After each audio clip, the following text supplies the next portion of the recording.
Hello everyone. So welcome to this Earnest Physician channel. So आज का जो topic है वो है इन्फेक्टिव एंडोकार्डाइटिस या एक्यूट बैक्टीरियल एंडोकार्डाइटिस और सब एक्यूट बैक्टीरियल एंडोकार्डाइटिस. ओके, तो सबसे पहले हमें पता होना चाहिए कि बैक्टीरियल एंडोकार्डाइटिस होता क्या है. ठीक है, तो ये अभी हम लोग पढ़ रहे हैं, कार्डियक सीरीज़ चल रही है जिसमें अभी हम पैथोलॉजी की बात कर रहे हैं, फिजियोलॉजी, कार्डियक आउटपुट और blood pressure regulation, cardiac cycle, वो सब हम बहुत पहले कर चुके हैं. अभी बहुत सारे टॉपिक्स हम कर चुके हैं और जिसमें मेन ईसीजी की सीरीज़ कराई है हमने, बेसिक टू फाइनल. ठीक है, step by step in Hindi बहुत ईजिली एक्सप्लेन किया. तो वो सारे वीडियोस हम पहले कर चुके हैं, उनकी प्लेलिस्ट बनी भी है ऑलरेडी. अगर आपको वो चेकआउट करनी है तो चैनल पे विजिट करें और वो वीडियोस चेकआउट करें, आपको बहुत इजीली समझ में आएंगी वो सारी वीडियोस. ठीक है, और अब हम बात कर रहे हैं कार्डियक पैथोलॉजी की डिजीज़ में इन्फेक्टिव एंडोकार्डाइटिस या एक्यूट बैक्टीरियल एंडोकार्डाइटिस और सब एक्यूट बैक्टीरियल एंडोकार्डाइटिस. तो फर्स्ट ऑफ ऑल ये होता क्या है, तो इसकी डेफिनेशन हम देख लेते हैं. ये इसमें होता क्या है, इन्फेक्टिव और bacterial endocarditis is a serious infection of heart valve. इसमें जो हार्ट वेल्व्स होते हैं ना वो बहुत ही ज़्यादा इन्फेक्ट हो जाते हैं. किन की वजह से, बहुत अलग अलग तरीके के different form of micro organism होते हैं जो हमारे हार्ट वेल्व को इन्फेक्ट कर देते हैं और lining of the cardiac chamber यानी कि एंडोथीलियम को और हार्ट वेल्व को इन्फेक्ट कर देते हैं हमारे. ठीक है, उसकी वजह से क्या होता है, अपने जो हार्ट वेल्व्स हैं उसमें इन्फेक्टेड और फ्राइबल वेजिटेशंस देखने को मिलता है हमें. ठीक है, एक्स्ट्रा ग्रोथ देखने को मिलती है हमें, जिसकी वजह से वेल्व्स की ऑब्स्ट्रक्टिव पैथी देखने को मिलती है हमें. ठीक है, तो मेनली इसकी डेफिनेशन यही है, इन्फेक्टिव और bacterial endocarditis is a serious infection of heart valve और lining of the cardiac chamber endothelium caused by the different forms of the microorganism and characterized by the typical infected and friable vegetations. ठीक है, infection of heart valves जो और अपनी cardiac chamber की lining endothelium के infection की वजह से. क्योंकि बहुत सारे दूसरे अलग अलग तरीके के माइक्रो ऑर्गेनिजम्स होते हैं जो हमारे हार्ट वेल्व्स और एंडोथीलियम को इन्फेक्ट कर रहे होते हैं, जिसकी वजह से टिपिकली इन्फेक्टेड फ्राइबल वेजिटेशंस बनते हैं. तो इसके कितने टाइप्स हैं, टाइप्स मेनली हम बात करेंगे दो तरह के टाइप्स के, सब एक्यूट और एक्यूट. ठीक है, सब एक्यूट नाम से देखने को मिल रहा है, सब एक्यूट मतलब अभी इतना ज़्यादा विरुलेंसी नहीं है इसमें भी, ठीक ठाक, मतलब इतना भी ठीक ठाक नहीं बट विरुलेंसी ज़्यादा नहीं है. एक्यूट की बात करें मतलब इसमें विरुलेंसी बहुत आई है, ये मतलब एक्यूट बहुत इमरजेंसी वाली बात है. ठीक है, नेम से पता चल रहा है. तो सब एक्यूट में क्या होगा, ये caused by less virulent organism. Organism इतना विरुलेंट नहीं है, मतलब ऑर्गेनिज्म इतना ख़तरनाक नहीं है, विलेन अभी इतना पावरफुल नहीं है. और वहीं हम बात करें एक्यूट एंडोकार्डाइटिस में तो वहाँ विलेन बहुत पावरफुल होता है, हाईली विरुलेंट ऑर्गेनिज्म होता है. ठीक है, और सब एक्यूट में और क्या फीचर्स होता है, ये ज़्यादातर हमें प्रीवियसली डिजीज्ड हार्ट में देखने को मिलता है, जिसमें क्या मतलब हार्ट के जो वेल्व्स है वो पहले से डैमेज्ड है किसी भी रीज़न की वजह से, चाहे वो ब्लड प्रेशर हाई हो, चाहे वो mitral regurgitation, otic stenosis, otic regurgitation, किसी भी रीज़न की वजह से अगर हार्ट पहले ही डिजीज्ड है. ठीक है, और उसमें आपको ये देखने को मिलता है बैक्टीरियल एंडोकार्डाइटिस, तो वो सब एक्यूट बैक्टीरियल एंडोकार्डाइटिस है. ठीक है, और इसमें वेजिटेशंस का फॉर्मेशन होता है. और सोर्स ऑफ इन्फेक्शन की बात करें तो किन वजह से सब एक्यूट बैक्टीरियल एंडोकार्डाइटिस होता है, तो पेरियोडोंटल इन्फेक्शन यानी कि दांतों के इन्फेक्शन की वजह से कुछ. ठीक है, जीआई इन्फेक्शन पेट के हाथों के इन्फेक्शन की वजह से, और यूटीआई यानी कि यूरिनरी ट्रैक्ट के इन्फेक्शन की वजह से हो सकता है. ठीक है, और एक्यूट एंडोकार्डाइटिस की बात करें तो यहाँ पे हमने जैसे बात किया कि यहाँ का विलन बहुत पावरफुल है, तो इसमें जो होगा वो जो स्टेजेस कैसे चलेंगी, फुलमिनेंट होगा और डिस्ट्रक्टिव होगा. ठीक है, मतलब कि बहुत ही ज़्यादा इसका जो केस होगा फुलमिनेंट होगा, मतलब इसमें जो डिस्ट्रक्शन है उसकी पावर बहुत हाई है.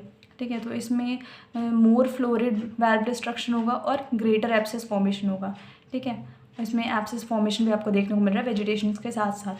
ठीक है, वहाँ सब एक्यूट में ये नहीं था. अब सब एक्यूट के पॉजिटिव ऑर्गेनिज्म और एक्यूट के पॉजिटिव ऑर्गेनिज्म, सब एक्यूट में याद रखना है मेनली स्ट्रेप्टोकोकाई विरिडेंस होते हैं. और वहीं अगर एक्यूट की बात करें तो एक्यूट में मेनली स्टेफाइलोकोकस ऑरियस के लिए होते हैं. ठीक है, वैसे तो हमें बताइए कि मेनली जो इन्फ्लेमेशन के लिए जो फर्स्ट बैक्टीरिया होता है वो स्ट्रेप्टोकोकस होता है, और जो एब्सेस फॉर्मेशन के लिए होते हैं उसमें अपना स्टैफ होता है बैक्टीरिया. ठीक है, तो अभी हम यहाँ पे बस ये याद रखेंगे कि सब एक्यूट में पहला होता है स्ट्रेप्टोकोकाई विरिडेंस होता है. ठीक है, और एक्यूट में स्टैफ ऑरियस होता है. और अदर कॉजेज़ हैं सब एक्यूट में, और अदर कॉजेज़ एक्यूट में है Pseudomonas, Candida, strep pneumoniae, Neisseria gonorrhoeae. ठीक है, ये सारे पॉजिटिव ऑर्गेनिजम्स हैं. ठीक है, इनके वजह से ये प्रॉब्लम अराइज होती है.